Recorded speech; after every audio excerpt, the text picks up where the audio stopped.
So guys, Mr. Dele Farotimi has been in the business of speaking up for Nigerians, but many people did not really understand what he was saying, not until he was recently arrested.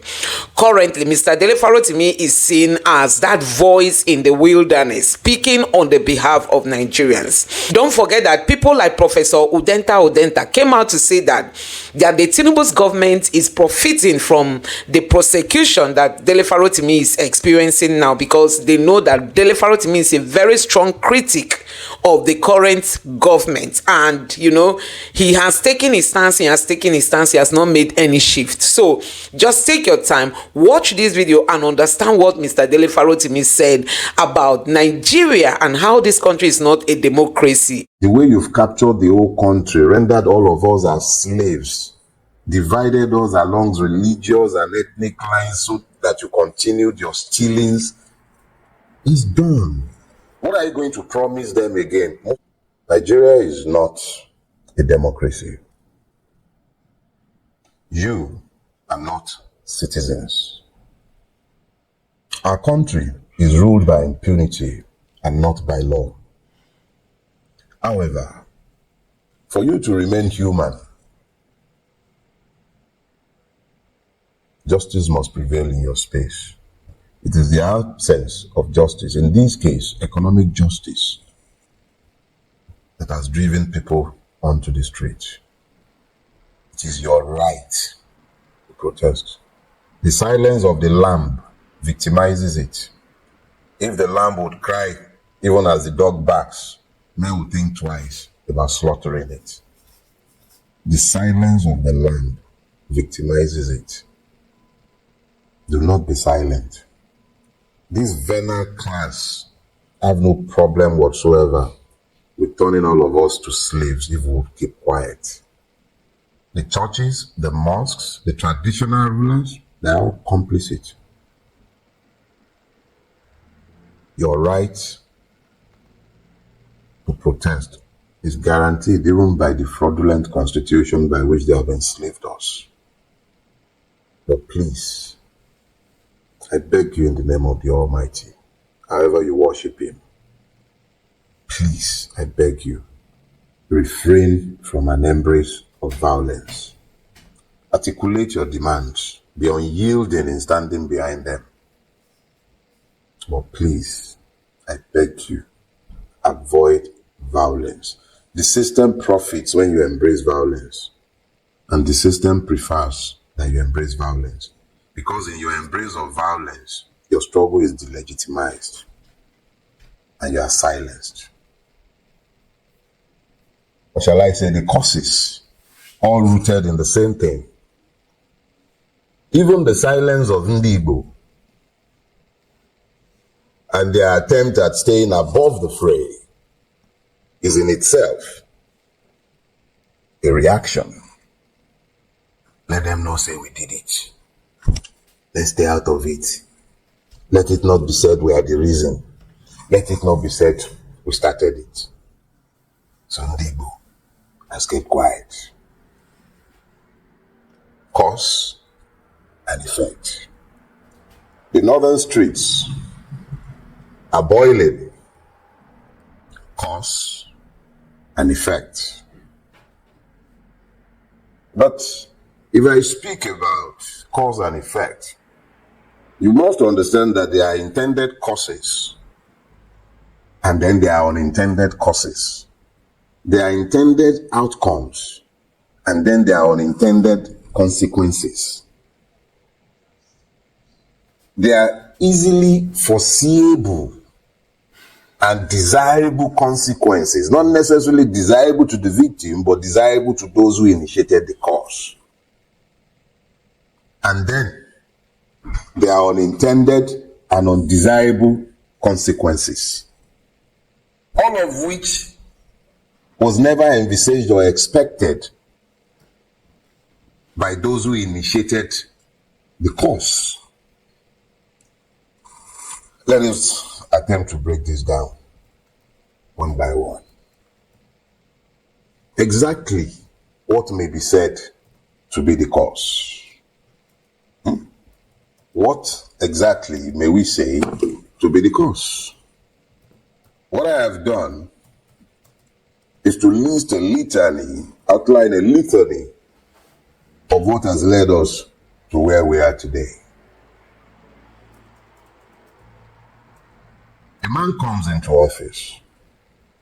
Even if we took the INEC figures as a given, even if we assume that Mahmoud Yakubu is not a crook, I'm using those words deliberately. Even if we assume that Mahmoud Yakubu is saintly and he had acted in good faith and released the original result, and if we accept that what has been given is the real result, it still shows that a larger percentile of the country did not vote for the person who is sat in Aso Rock today. That is the reality. I am a Democrat, even though I live in an undemocratic environment. Even though I know that the man did not win the election, let me presume to him that he has won.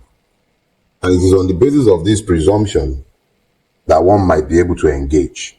Let us presume that this man won. It does not change the fact that he's sitting there on the basis of the mandate of a narrow minority. This doesn't change that reality. Since he became the president, how has he sought to govern for all? Let me remind us. The president's first executive action was to announce the removal of the fuel subsidy. Argument for or against that, we can leave to the academics. But we know today, thanks to the quarrel or squabble with Dangote, we know as a fact who is receiving our subsidy money. The subsidy that was publicly cancelled was privately resumed. And it was privately resumed is up in the air. Everybody is drinking Malta now. That's in one area.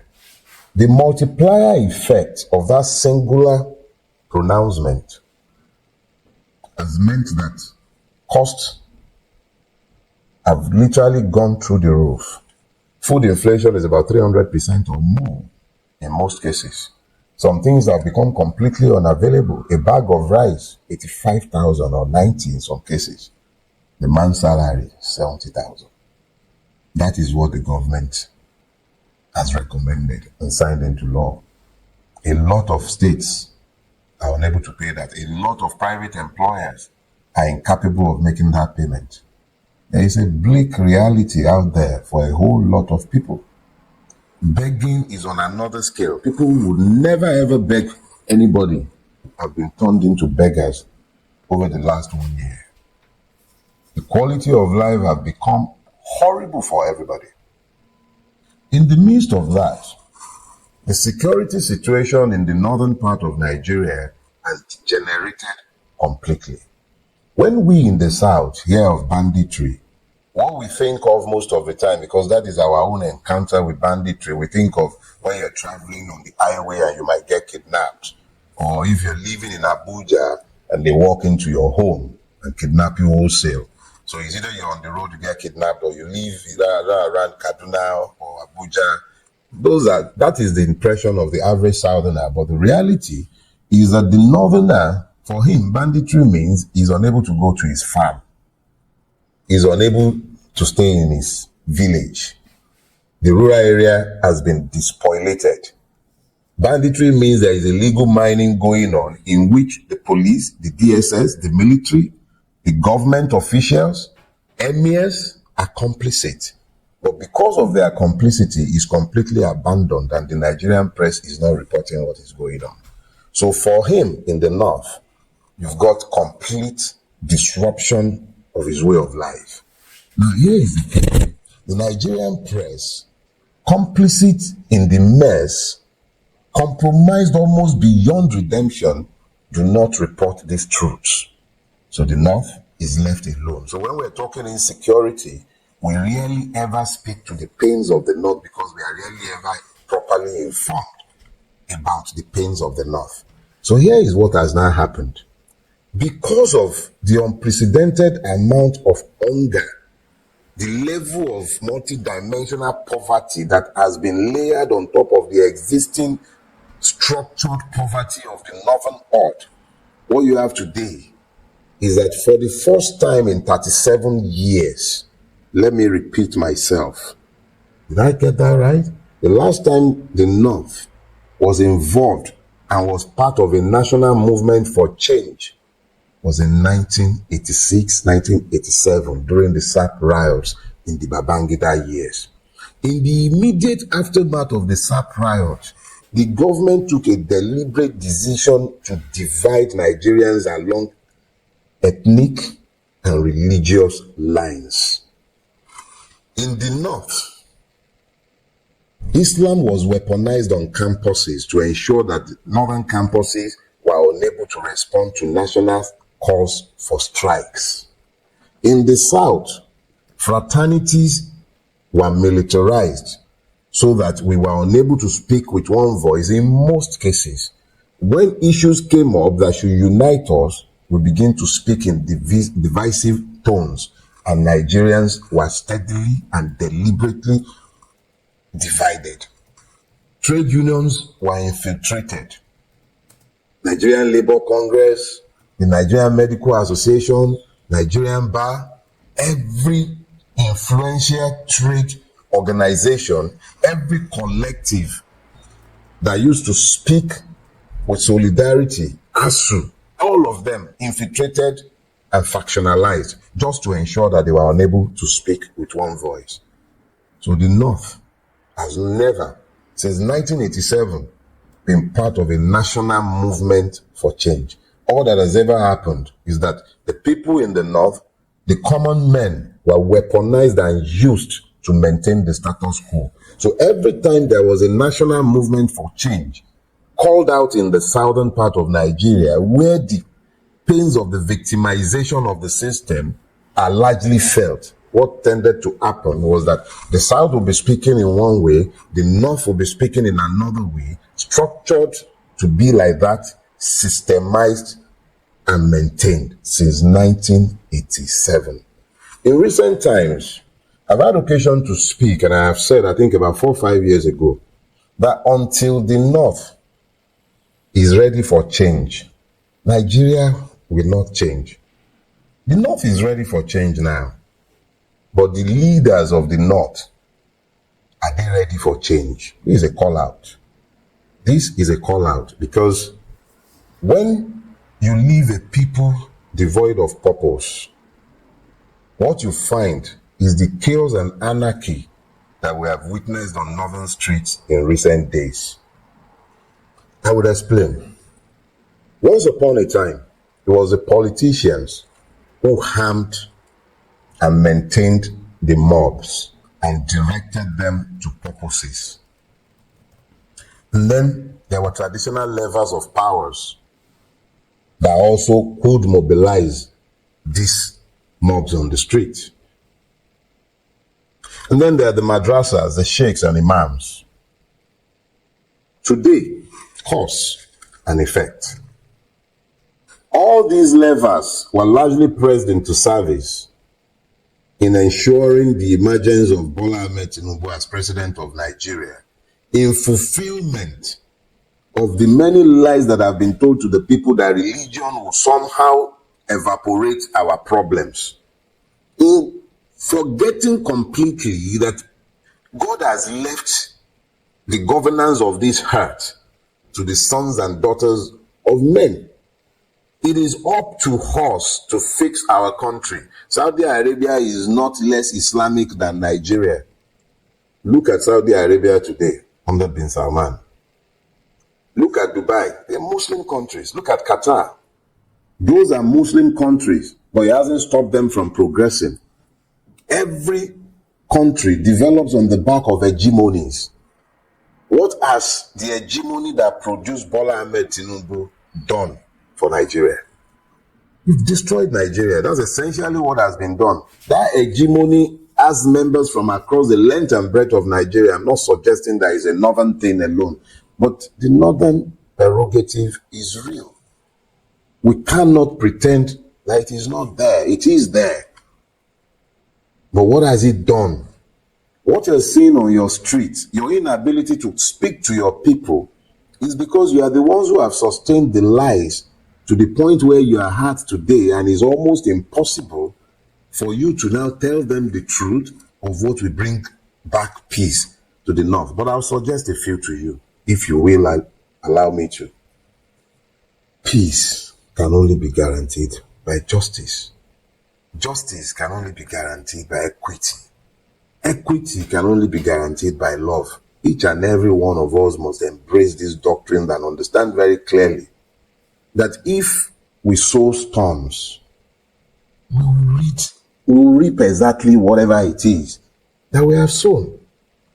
All right, so now we have a president in the midst of crippling, grinding, biting inflation. The president and the National Assembly voted 21 billion to renovate, hear me, renovate the vice president's house. 70 billion naira was voted to the National Assembly members to buy SUVs, as 260 million naira for each one for senators and House of Reps members. 4 billion naira was voted to renovate Dodam Barrack. Another 3 billion for Aguda House. 5 billion was given to the Presidential Task Force, the Tax Reform Committee, less than 20 members. 1.5 billion was given to purchase cars for the First Lady, an office unknown to our Constitution. Judges, for job well done, got 300% salary increase. I'm not complaining, no. I'm not saying judges should starve.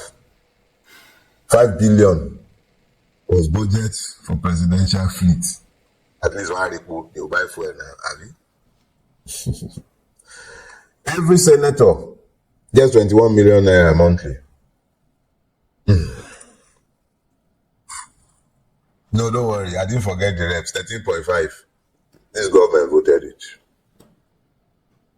We are going to be spending 15 trillions to pave the road with gold from Lagos to Calabar. And your president's friend is the one building the road, Uncle Chagori. Yeah.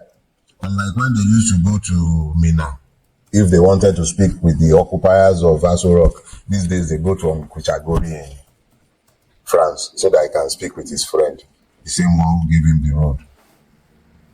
And yet, we are told to calm down. We are told to calm down. Where is the money taken from the subsidy? If you say there is no more subsidy, but then we now know that there is subsidy. When you take all of this together, and you then factor in the multidimensional sufferings of the victims of the system that would allow all of these, you can then begin to have an inkling, an understanding of the anger that you are seeing on the streets. Hopelessness births chaos. Hopelessness births chaos. Give the people hope. It's not about letting the poor breathe, because they certainly aren't breathing. You've choked them. But give them hope. Not illusion, hope. Hope, real hope, substantive hope. Give them hope. Let them have a basis to believe that tomorrow will be better than today. Show by your own example that you still believe that we should be tightening our belt. Tighten yours as an example. Let them see it. But then you are incapable of doing any of that. But like I said, cause and effect. But here is the issue. For those of us who have no other country to flee to, and I say that full-chested, I do not have the residency of any other country aside from Nigeria. I might have visas to travel back and forth. But I do not own a home outside Nigeria. I actually do not even have a foreign account that is operative as we speak today. I opened one, I think, in 2010 in Houston, but I have not operated it since 2010. I think I have maybe less than $100 in the account. I'm sure they would even have closed it by now. That's the only reason I can't claim that I don't have a foreign account. I'm all in. This is my country. I'm not running anywhere. I'm not going anywhere. And I'm not interested in seeing it burn. But if Nigeria is not going to burn because there is cause and effect, the impunity by which our ruiners have operated, the horrible way that they have responded to the pains and sufferings of the people before they went on the street, sent traditional rulers with marching orders to be telling people they mustn't protest. They're protesting because they have no choice. Send thugs as that fat monkey. Send that one to be threatening people. In Lagos, one that they call Sego is the one that is busy threatening them that they mustn't protest. The Nigerian Christian church, then the Nigerian church, oh, shame on you all. Oh yeah, sorry, there are one or two exceptions. It will be unfair to Pastor Sam Aidogbo, for instance, to count him amongst that number. Shame on you all. There are exceptions. Oh, shame on you all. You can't speak to demand justice before this mess broke out, and you have no credibility to sue for peace. You have no credibility because you are part and parcel of the mess. And that goes for you, the Muslim clerics as well, and even more shame on the traditional religionists. We can't even find one of you who will come out and speak against the abomination to which your spirituality, quote and unquote, has been pressed. Then the police came out, issuing threats left and right. Muslim come out, and it's a democracy, quote and unquote. These are not the responses that brings peace. These responses brings no peace. Where are the elders? How come there is nobody who can sue for peace? No credibility. Because those who should sue for peace have become part and parcel of the problems. And look at our traditional institutions. Shame on you all. Barring, which one of you have actually spoken out in a manner that will give you respect amongst the people? That they will be able to understand that you are touched by the pains of their afflictions, and on the basis of the relativity of that, they might listen to you whilst you speak to those who have caused this problem. But then you are all part of the problems. So traditional rulers can't speak to the people. Politicians, we don't even have any of those. But the ruiners have become so discredited that none of you can actually make appeals. And the president, Yaya Olundu, speak, he's not saying anything. The only thing that is issuing forth from government, threats. The army busy threatening people. Who is paying who? If we're in a dictatorship, you guys should just say so once and for all. Let us know that our country is gone. If it's a dictatorship, let's know whether it's a military dictatorship or that of Bulaba. There is no point in lying to us that we're in a democracy. You are living like pashas, living as though money is not an object. Burning money up and down the place, living like royalties, like Arabs, like Arab royalties. Meanwhile, the people are living in poverty. You have like 20 million children strolling on the street, and you don't expect them to loot when you force them to the street? That was always a tragedy foretold now. Like 20 million of them. You don't even have an accurate census of how many of your children under 15.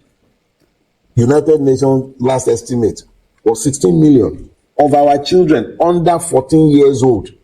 Because when they say somebody is outside school, out of school children, they're talking about people in that age bracket. They are slapping the street. If I don't know what the ones up north are doing, I know what the ones around Jakonde and Co are doing. Every time there is any sort of demonstration or protest, they get violent because it's an opportunity for them to steal. It's an opportunity for them to get to do what the government and everybody else is doing, steal. So they grab it. When you now factor in the unemployable untrained. It is the children you refuse to train that will sell the houses that you have built. You talk about them removing rail track, condemn, and condemn. It's because you fail to train them. They don't own that. They don't believe in the ownership of that thing as being. They don't believe in the common ownership of any commonwealth because they know there is no commonwealth. You steal everything. So, for them, the protest is an opportunity to get some for themselves. The same way you, the government, is getting it for yourself every day. So they do not believe themselves to be doing anything wrong. They have merely taken their cues from you. And that is what you're seeing. It is the beginning of the end. The system is telling you that it is unsustainable. And it is demanding of you that people of goodwill should step up and speak. If you're speaking to the mob has leadership. If you can speak to the mob, then you can speak to the oppressors of the mob, the government, to find a solution to the mess into which we are all being dragged. I have never believed that our situation can be resolved by protests because we do not have listeners in government. They are deaf and dumb. But the protests are started. I have no single word of condemnation for those who have decided that their only recourse is to protest. They tried doing it with their votes. Their votes didn't count. Okay, so elections are over. Who is not feeling the pain now? All of us are feeling the pain. All. Bulaba, Batidiots, articulated, obedience, revolution, everybody is feeling the pain. We all go to the same market. Yoruba, Igbo, Hausa, Fulani, everybody is feeling the pain. So you've managed to unite the people with hunger. The genie is out of the bottle. Remember, I told you, this is the first time in 37 years that the North has been part of a national demand for change. You know that revolution I always told you was coming is upon you. You thought you quelled it in 2020. You didn't. You can't kill it. The fact that you killed so many people in 2020 actually guarantees that it will not die. You've shown the people how far you are prepared to go in order to thwart their demand for change. 4 years later, we're back here again because the human. So guys, you have seen it for yourself. This is what Mr. Dele Farotimi said after the protest, and even during the protest, these are his stance, and he has not moved from it. So you can see why the establishment is really against Dele Farotimi. You have seen why they really want to bring him and crucify him. You have seen why for the government of the day, it's like for them a win-win, because Dele Farotimi has been hard on them, hard on INEC, hard on Wiki, hard on all those who helped in rigging the 2023 presidential election. You know, Dele Farotimi has not changed his stance. He's standing where he's standing, telling them that the election was totally rigged, and that the person whom they are giving us as president was never at any time the winner of the last election. And you know, that's why people are saying that yes, what he's going through now, the government may be clapping and dancing and rejoicing because they know that a very strong critic of theirs is, you know, being arrested. But thankfully to God that Dele Farotimi has been released. We just hope, and you know, he has always made the stance that he knows what he's saying. He understands the consequences of him making allegations that are unfounded, that he knows what he's saying, he has his proof, and he's going to present it. So guys, this is it, and you've heard what Mr. Dele Farotimi said about Nigeria, about the North, about the leaders, about we living in an undemocratic environment, although we claim to be a democracy, and how the citizens are not even considered citizens in Nigeria because of the harmful politicians, elites, you know, people that claim they are influential, that have taken this country ransom. Let me know what you think about this in the comment section below. Please don't forget to subscribe to the channel, turn on the notification bell. Please give this video a like so that YouTube can recommend it to others, and drop your thoughts in the comment section below. Thank you.